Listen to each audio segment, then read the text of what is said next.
Channel of Vadodara. Parshvanath ગ્રહ ચૈત્ય જિનાલયની સાલગીરીનો કાર્યક્રમ યોજવામાં આવ્યો હતો. આચાર્ય આગમ રત્નસુરી મહારાજની નિશ્રામાં 17 ભેદી મહાપૂજા વિધિ વિધાનથી યોજાઈ હતી. ભગવાનને સૂર્ય અને ચંદ્રના દર્શન પ્રજ્ઞાબેન ગિરીશભાઈ શાહ પરિવારે કરાવ્યા હતા. આચાર્ય ભગવંતે શાસ્ત્રોક્ત શ્લોકો અને મોટી શાંતિ શ્રી સંઘને સંભળાવી હતી. તો જૈન અગ્રણી દીપક શાહે જણાવ્યું હતું કે અકોટા રોડ સ્થિત પાર્શ્વનાથ ગ્રહ ચૈત્ય જિનાલયની 34મી સાલગીરી ભવ્યાતિ ભવ્ય રીતે ઉજવવામાં આવી હતી. આચાર્ય ભગવંતે માંગલિક ફરમાવી મહત્વ સમજાવ્યું હતું. આખી પૃથ્વી પર બધા તીર્થોના દર્શન કરવાથી જે પુણ્ય બંધાય તેટલું પુણ્ય ફક્ત જિનાલયની ધજા ફરકાવવાથી પુણ્યાનું બંધી પુણ્ય બંધાય છે.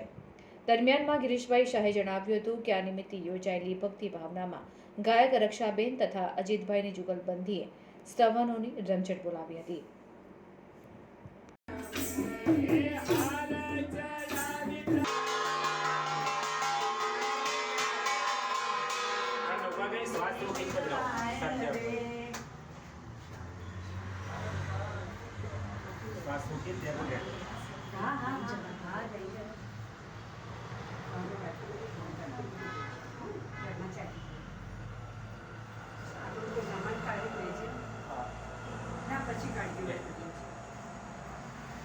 બરોબર. શાંતિનાથ ભગવાન કી જય. જીનશાસન દેવ કી જય. આ ભગવાન કે ત્યાં મૂકી દે નામ જો.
આજે આપણા ધ્રુવ ચૈત્યનાલને 33 વર્ષ પૂરા થઈ 34મા વર્ષમાં આપણે ધ્વજારોહણ કરેલ છે. જ્યારે આપણે આ નિરાસર શરૂ કર્યું ત્યારે અહીંયા કોઈ વસ્તી હતી નહીં. આપણું આ જીર્ણોદ્ધાર થયેલું નિરાસર આજ સૌ પ્રથમ પહેલું હતું. ત્યાર પછી આપણે અહીંયા સંઘનું નિરાસર 4 વર્ષ પછી બન્યું. એટલે લોકોને ધીમે ધીમે આ નિરાસરના હિસાબે જૈનોનો અહીંયા વસવાટ ઘણો મોટો થઈ ગયો અને જૈનનો સમુદાય ઘણો મોટો થઈ ગયો. અને આજે આપણે ખૂબ ઉલ્લાસના ઉમંગથી આજે આપણે 33 વર્ષ પૂર્ણ કર્યા અને નવો જીર્ણોદ્ધાર કર્યો છે આખા નિરાસરનો. એટલે આજે સરસ રીતે ભગવાનની આજે આ ભક્તિ થઈ રહી છે. તો આપ સૌમાં પધારજો તે બદલ ખૂબ ખૂબ અભિનંદન. કયા મહારાજ સાહેબે આ પ્રતિષ્ઠા કરવામાં આવી હતી? આપણે ત્યાંના ધર્મસુરી મહારાજ સાહેબના આગમ રત્ન મહારાજ સાહેબે સવારે આવી અને ધ્વજારોહણમાં હાજરી આપી હતી અને તેમના હસ્તક આ બધી વિધિ થઈ હતી. મૂળ પ્રતિષ્ઠા કયા મહારાજ સાહેબે કરાવી? મૂળ પ્રતિષ્ઠા આપણે